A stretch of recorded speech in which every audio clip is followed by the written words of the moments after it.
Hello, my name is Frances Goodall, and I'm here today with Moon. Welcome, Moon. Hi. And I am one of the co-founders of the Women's Wellness Circle, which was born partly from my own recovery journey from chronic fatigue syndrome. And I now co-direct the circle with Jen Evans, who has also recovered from chronic fatigue syndrome and also digestive issues as well. And that inspires our work today. So I invite you, before we start today's interview with Moon, who will bring her wisdom to you today from her own recovery journey and her work that she does with other women on their healing journeys as well. Before we start, we'll take a moment to just pause and take a moment to close your eyes and take a breath. Send a smile through your body.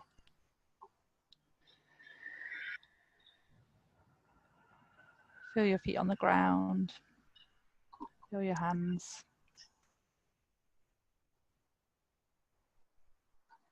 Feel what it would be like to have a circle of women around you now, supporting you.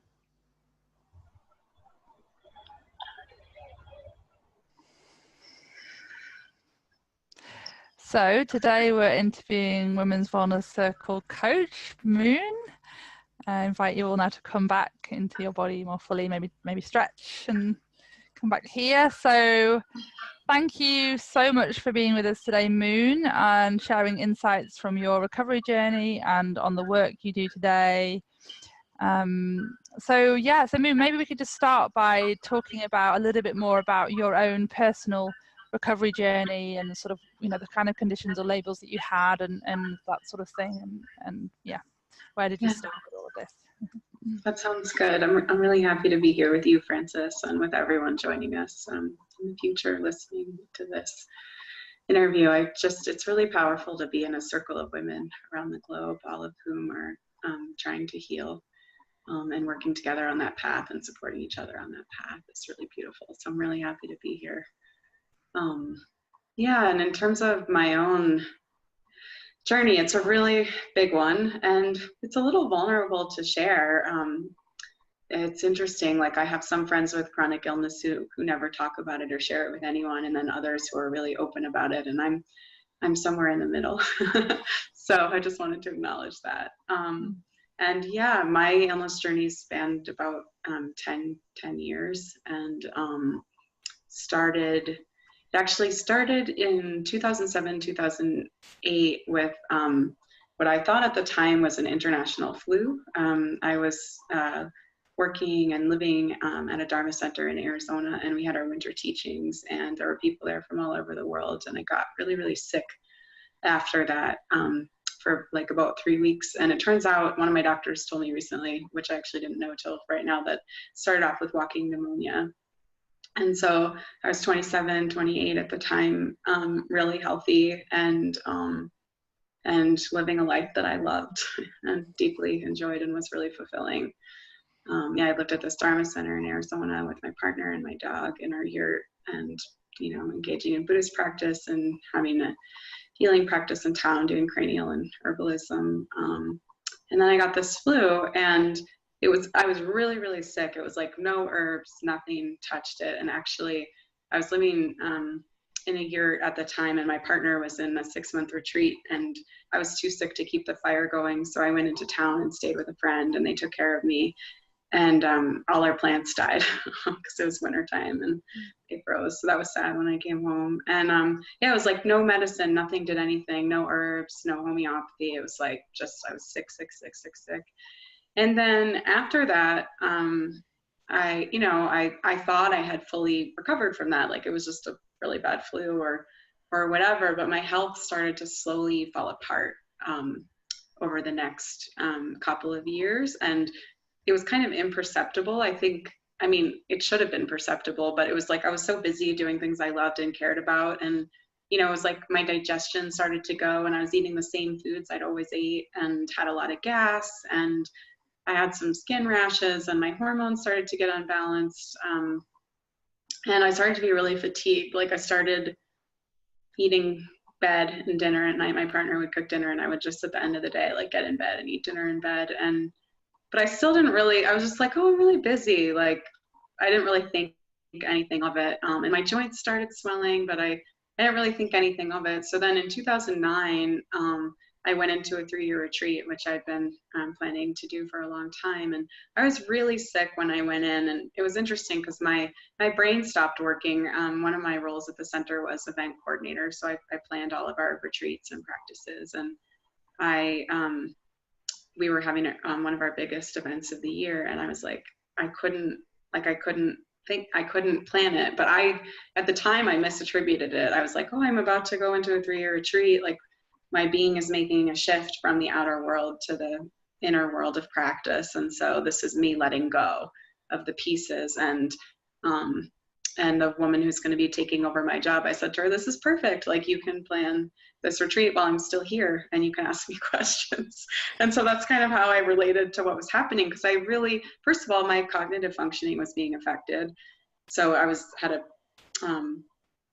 compromised cognitive functioning that was observing what was happening. Also, I was young, and I'd never been sick like that before, and it wasn't really in my mental patterning or idea that was something that could happen or was happening. So I entered my retreat, and I knew I was really fatigued, but I just thought, like, oh, this will all go away once I get in retreat, and I'm just practicing, and I don't have to attend to all these other complicated aspects of my life, because my life was very full with my healing practice and running the center. But I was wrong. And I got sicker and sicker and sicker and sicker and sicker and sicker. So it's a long story, so I'll kind of condense it a little bit. And I think with any of our lives, it's like we can look at them through different lenses. So in terms of the lens of like Western medicine, I had like about 15 infections. It took a while to figure out what was going on, including Lyme and Babesia and some other tick-borne infections, and also some viruses like cytomegalovirus. Like once somebody started to figure out what was happening, when you looked at my test results, they were like off the charts for all these things, and also for mycotoxin illness. So I did a test for that, and with this woman in Texas who specializes in treating mycotoxin illness. And she said to me when I did the test with her, she said that they were the highest results she'd ever seen in her 30 years of working with mold sickness. So it was an interesting journey from, all these doctors saying like, there's nothing wrong with you, it's all in your mind, there's nothing happening. And me being like, but my body is completely falling apart, like something is really wrong. And that's one of the things I was reflecting before our time this morning. Like, one of the things that kind of kept me moving through it all was like, I knew there was something wrong.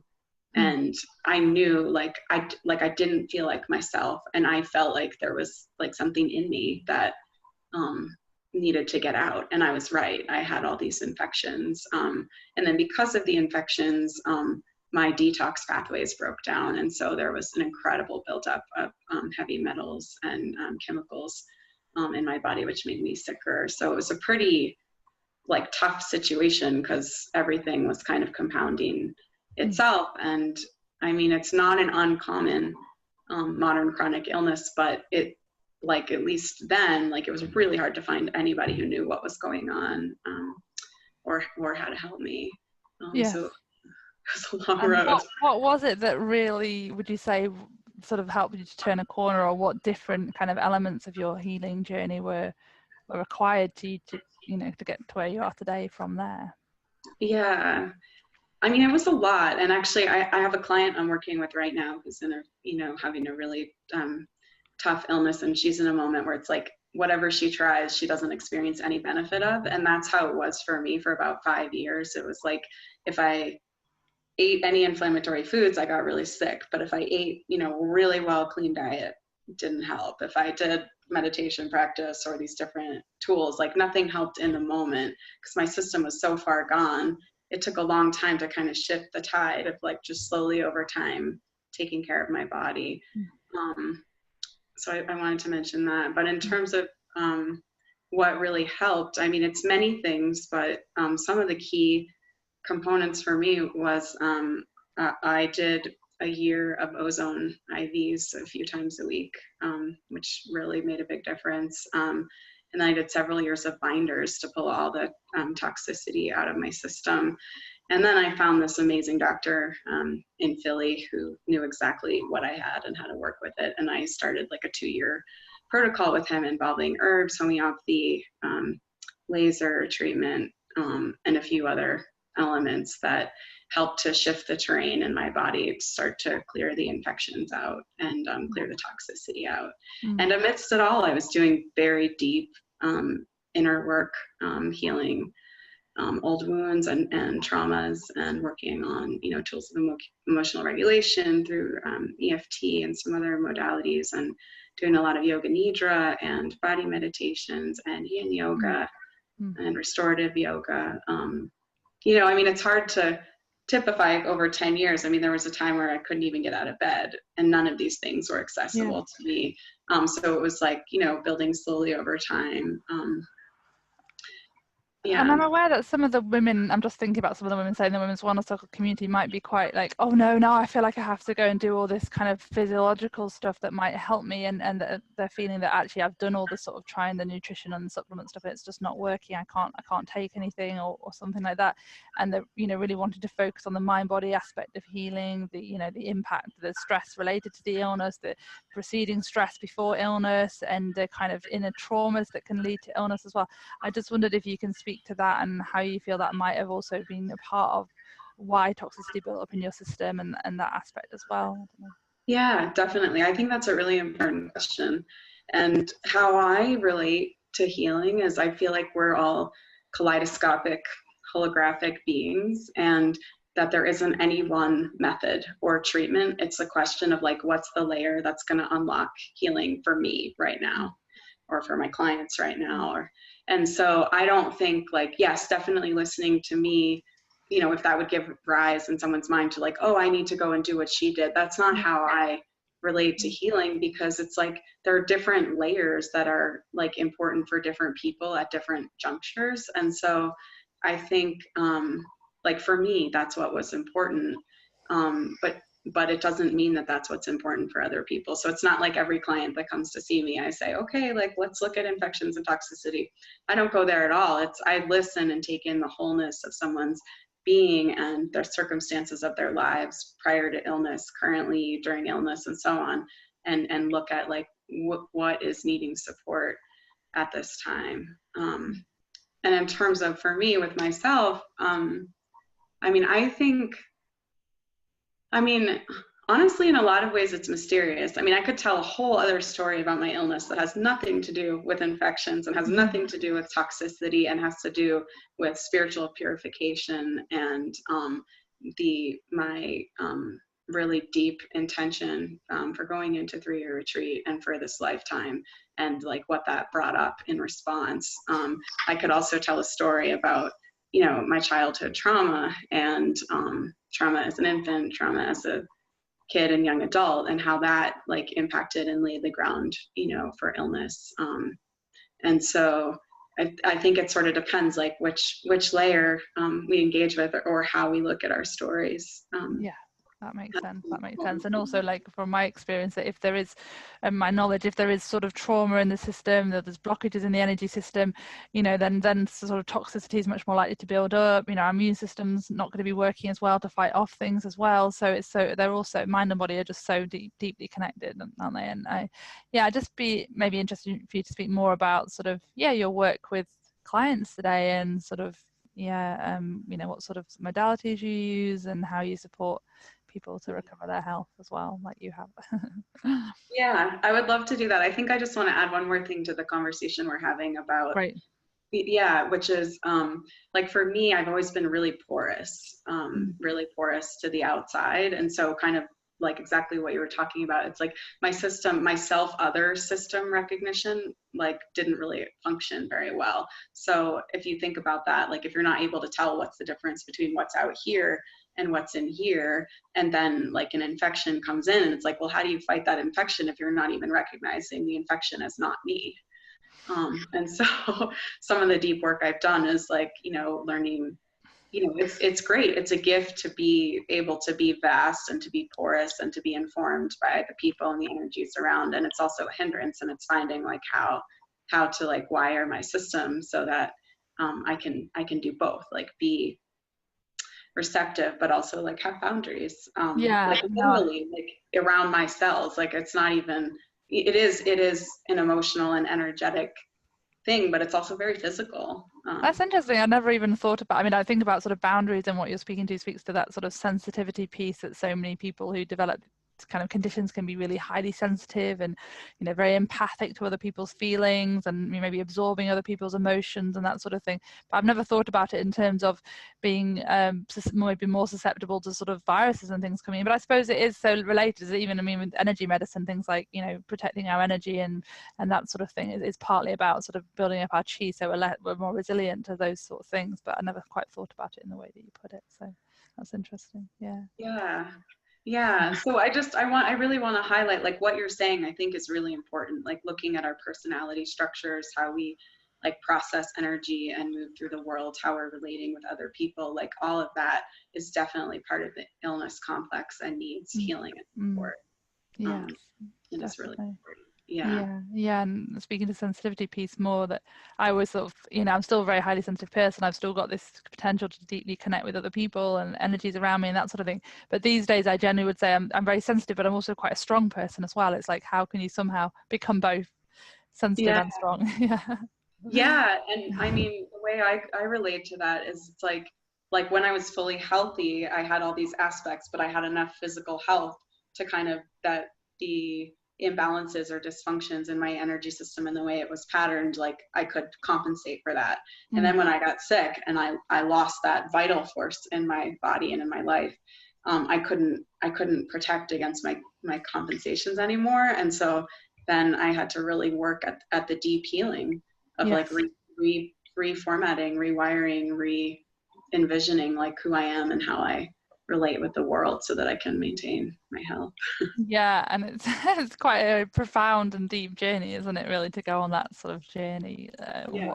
What's often required to sort of really get well, and to be able to sustain it as well. Because sometimes people get well with some particular program that maybe is sold to sort of help them really quickly get well, and they maybe do resolve some stuff, but then it's like there's not enough resolved, so they get ill again. So it's like, how it's not only about getting well, is it? It's also about learning to sustain it as well, and yeah. So maybe you could speak more to that, or speak to your work with clients more. Yeah. So I work with a lot of different people. I mean, I don't only work with people with chronic illness, but I work with a lot of people with chronic illness. I also work with people in transitional moments of their lives. I mean, I'm a doula, so I work, you know, in the birth world, but also I'm thinking like I had a client this past year who had mostly recovered from a chronic illness, but was about to get married and was really nervous that with the stress of the wedding that her symptoms would return and that she wouldn't be able to enjoy the day the way that she wanted to. So we did some really deep, intensive work prior to the wedding, working with all of her fears and working with what she wanted and what was coming up. And it was also an opportunity to heal a deeper layer of the trauma of being sick. And so I bring that up because one of the things I really love is working with people in transitional moments, whether they're happy transitional moments like getting married or having a baby, or really stressful transitional moments like the death of a loved one, or you know, a dip in illness, or a move, or whatever that is, because I feel like these transitional moments are actually portals for healing, because it brings like right to the surface, like all of our deep stuff, and it's like right there, so we can really work with it, and it's like we can kind of it catalyzes, and we can sort of like grab the winds of what's happening in that time and use them for healing that ripples out into the life far beyond, you know, the event that's happening in the moment. That's a pretty powerful way of looking at things. Yeah, I know I often think of like triggers as being, you know, in some ways, an opportunity for growth. And any triggers an opportunity for growth. And yeah, I can see how big transitions are like, you know, they can bring up those things. So yeah. Yeah. So that's one thing I love to do. Yeah. Because it's Brilliant. really Yeah. And maybe you could speak a little bit more to sort of the work you do with clients, and maybe particularly say clients who have experienced some kind of traumas from the past. I mean, maybe like you said, the transitional moments can be gateways to sort of work through layers and go deeper as well. But yeah, what sort of modalities or tools would you say you bring into the sessions, as well as obviously your presence, and the title of your website is presenceheals.com, isn't it, Violet? I like that. presence heals. I mean, it's so powerful in itself, and the relationship and being present with someone is so powerful in itself. Yeah. So, I mean, people usually come to me and they have a reason, you know, whatever that reason is. And so we get together and we talk over Zoom or over the phone about, you know, what they're needing in their life. And I really like to take the time, you know, to hear, you know, where are you, what's happening, what are you looking for, what support are you needing, what's missing. And then we really look together at what that is. And I mean, what I have to offer, it's almost hard to talk about for me because my mind doesn't sort of go to like structures of modalities or this or that. So when I try to like pull it out and distill it, but it's like I meet someone in the field of like who they are and what they're dealing with right now and what they're aspiring for and where they're feeling stuck and where they're struggling. And then I bring sort of everything I have to offer, which are, you know, the tools of EFT and pre and perinatal psychology. And even though it's from a distance, some of my foundational skills and training from biodynamic craniosacral therapy come to play. And my background as a meditator and my background in shock and trauma and herbalism. So it's like I kind of just bring all of that in as it feels good. And I work with people anywhere from just helping someone stabilize and start to feel safe and start to regulate all the way to dealing with, you know, the deepest, you know, wounds and blocks of a lifetime or the trauma recovery from an illness or traumatic experience or traumatic childhood, for example. Yeah, that's wonderful to hear. And I was going to ask you, which will lead on to the embodiment practice shortly, around sort of how you do sort of support someone to build up safety in their system and maybe more resilience and the capacity to maybe then start to also go a bit deeper as well, you know. Yeah, and also just one thing I wanted to add before I get to that is I also help people develop programs for their healing, which I do kind of like, you know, one step at a time. So looking at the structure of their day and just kind of like helping to support and add in one thing that kind of helps in their day. And you know, we go over time. So I don't often give someone like a full program at once, but it's like one of the things that happens during a session is looking at what supports your day and your week and your life and your healing goals right now and how to build that in a way that's really accessible. And that really ties in really well with your next question of like, if someone's just feeling really unsafe and they don't want to be in their body at all, and yet they have these deep wounds that they want and need to work on in order to do the deep healing that they want to do to live a vital, healthy life. We just start, I mean, one of the foundations is just creating a safe container, safety in the session and resonance between us, which has to do with a lot of different things, but one of them is tempo. It's really important. Like the nervous system going really slowly. And then we just start, I just like to start where someone is and find little things like, I have a client this week in incredible pain, who's just like, I don't want to be in my body. Anything that brings me into my body makes the pain worse. And so it's like, okay, well, you know, where do we start? And one of the things I really like to draw on is there's this practice called Jinshin Jitsu, which is a self-help healing hold modality. And there's just this very simple practice of holding one's fingers for 2 to 3 minutes at a time.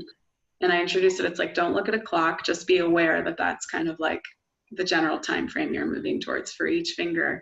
And you can do that while you're watching TV, while you're hanging out with a friend, while you're in bed, unable to sleep. And it's like, you don't have to focus on anything. You don't have to do anything. This is doing it. And you just go through each finger.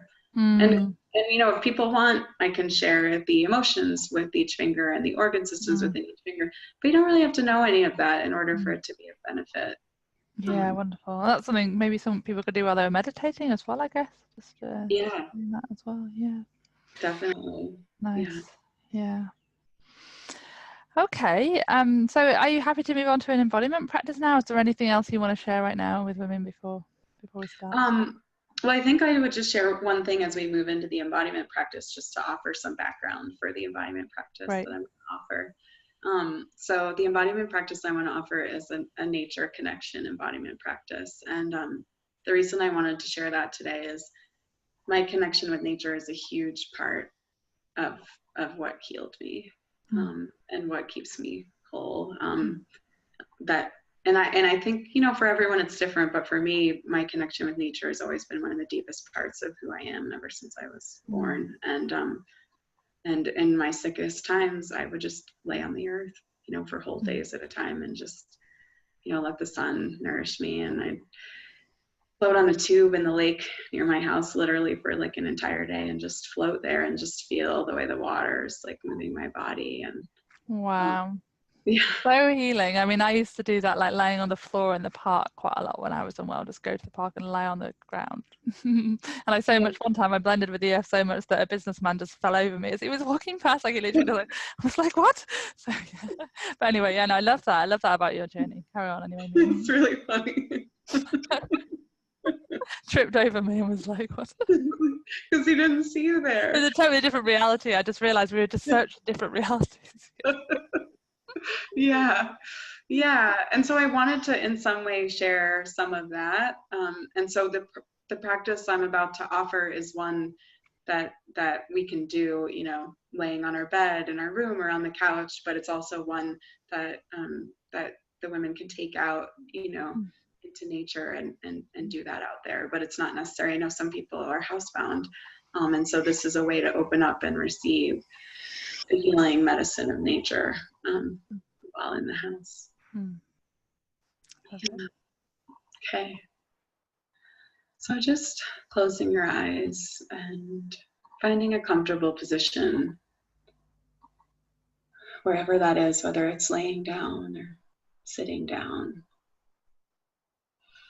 And I just want to add, as we're starting, that all practices are just an invitation and an opportunity. And so if at any time I say something that really doesn't work for you or is triggering for your system, just adapt and know that that's fine.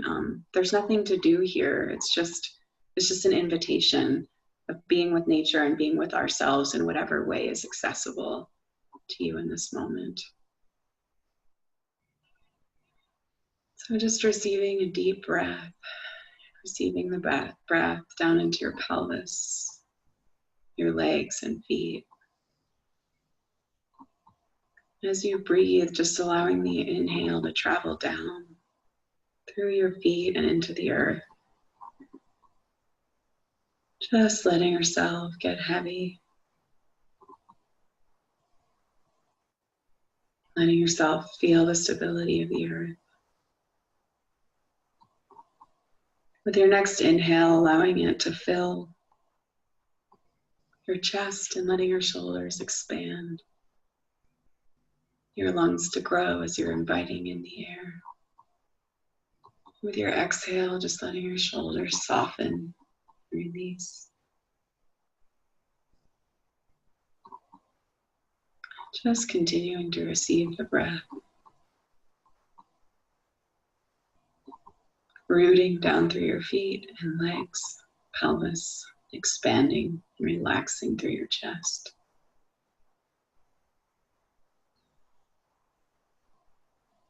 And when you're ready, just bringing to mind somewhere in nature that you love, either somewhere that you go to now or that you used to go to before you were sick.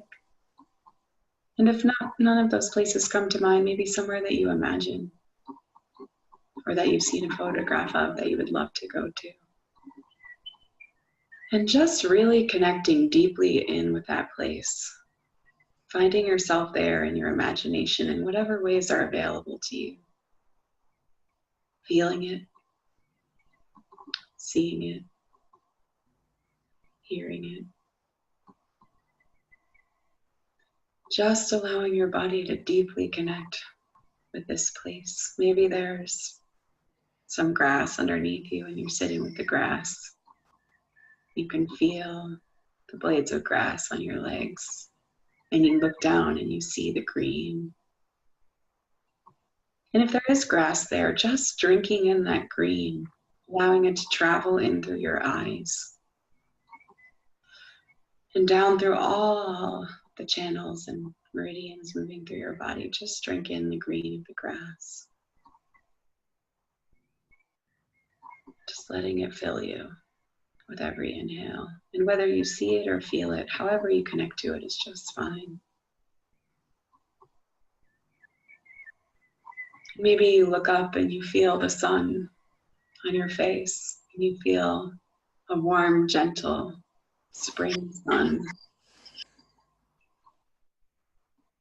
just filling you with its warmth, with its life force energy, taking in the sun, allowing the warmth of the sun that enters your face to pour down through your entire body. Just breathing in the sun and relaxing back out into it on the exhale.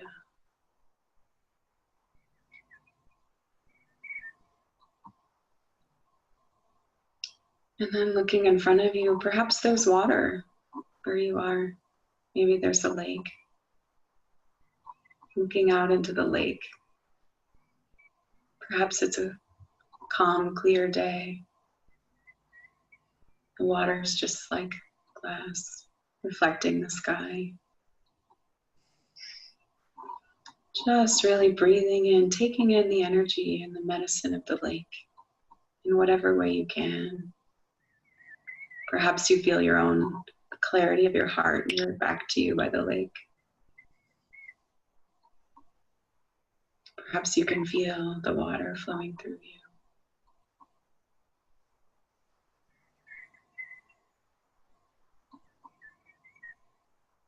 Maybe you see some ducks or some geese swimming on the lake, and you watch their little feet as they paddle under the water, and their beaks as they take a drink.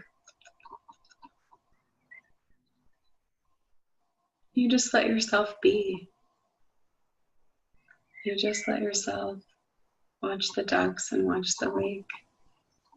Maybe a bird flies by, and you hear the wings moving through the air. And you hear the birds calling to each other. And just notice whatever you feel in your body when you hear that. When you hear their call, maybe it makes you smile. Maybe you can feel the paddling of the geese feet in your belly. Just notice which part of you is mirroring back what you're seeing and feeling. And if your spot in nature is totally different from mine, just take in what's there.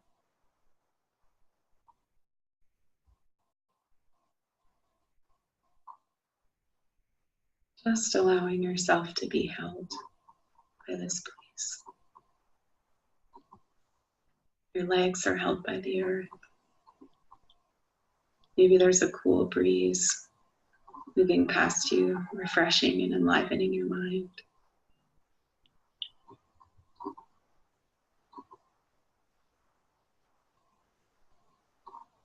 Just simply taking it in.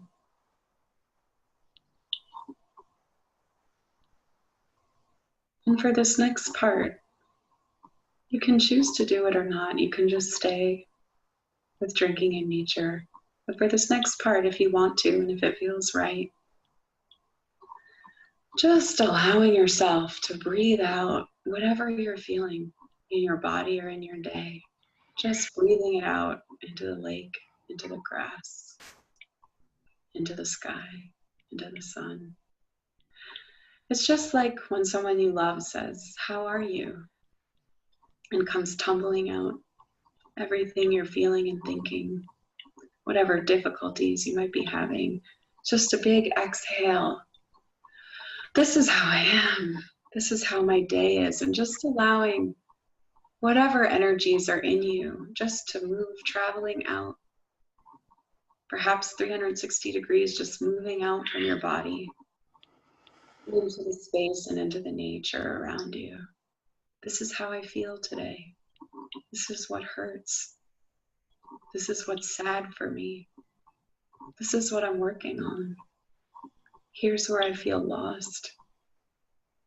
Here's where I'm struggling. And with every inhale, just breathing back in whatever medicine you're receiving from the grass or the lake or the trees, and just allowing yourself to expand back out. Here's how I am. Here's how I feel today. And whether that's in thoughts or feelings or body sensations, just letting your whole system breathe, breathing out through all the pores of your skin. And breathing back in the medicine of the sky and the water and the birds.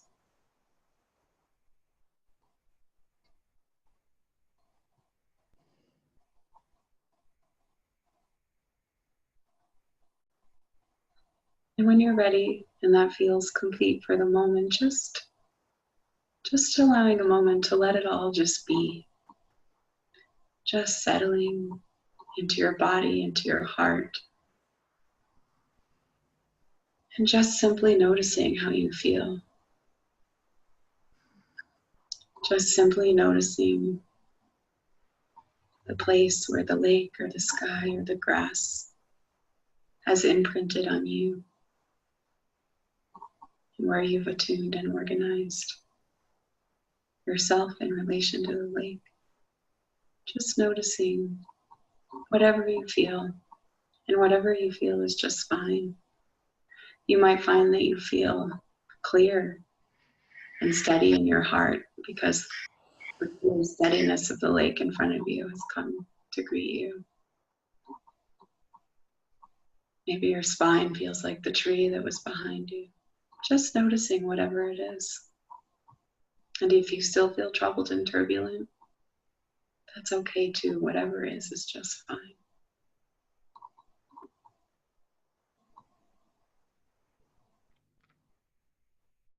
And then when you're ready, bringing your hands to your heart, if that's comfortable, or anywhere else on your body. And just offering an expression of gratitude. Gratitude for the medicine you received here in this place. Gratitude for what you were able to release and share and let go of. Whatever gratitude feels authentic in your heart right now, just offering some gratitude to this place and to your body, to your heart.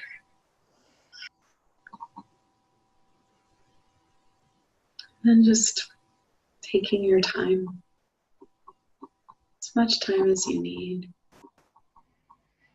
to open your eyes and come back into the room. Just taking notice of whatever you see, however you feel in this moment.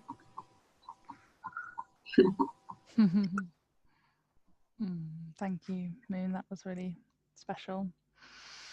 Yeah, and I really feel your embodied connection with nature. It's really beautiful. Yeah, and like Moon said, for women who may be struggling to get out of the house at the moment, you know, it's really powerful to connect with nature in the kind of way that Moon's introduced there regularly. Yeah. So one final piece of wisdom, Moon, if you could share about, you know, what it takes to heal chronic illness, or to leave women with today. Yeah.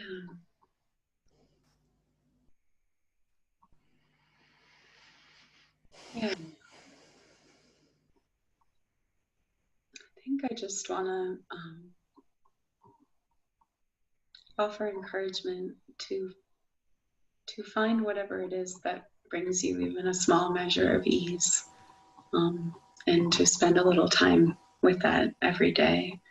And even if you're in a time where you don't feel any ease, maybe trying to remember, like, what used to bring me ease, what might bring me ease, and just relaxing into that, you know, not trying to do anything or make anything happen, but just connect with a small piece of ease. And I mean, for me, that's nature. It's like, no matter how sick I got, I could, you know, always just take a moment and feel the sun on my face and just kind of rest there, and to let that be enough.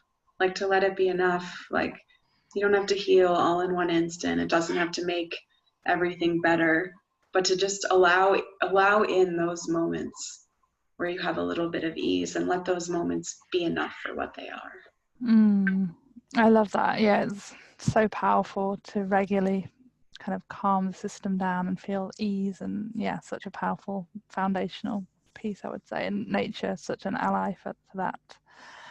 Love that, thank you. And if any women today want to find out more about working with Moon, check out her website, which is www.presenceheals.com, and you can also contact Moon about having a 20-minute chat to find out, you know, if you're a good fit to do some deeper work together and to work together for longer term. And yeah, is there anything else you want to say about that, Moon, about how people get in touch with you, or, you know, that sort of thing, or should we leave that there? Yeah, I mean, you can just go to my website and you can, you know, contact me there, or you can send me an email, moon@presenceheals.com, to set up a 20-minute chat where you can share with me, you know, where you're at in your life and what you're needing support with, and we can look together and see if we're a good fit and see what you're needing right now. Great, thanks, Moon. So yeah, I highly recommend you get in touch with Moon if it feels like it'd be a good fit for you. So thank you so much, Moon, for being with us today and sharing more of your own incredible healing journey and the work that you do in the world today. And yeah, we're really grateful to have you as part of the team and as a coach on the team. So thank you so much for speaking with me today about this further, and wishing you all well, all the women that are listening today, wishing you all health and happiness. Yes. Bye.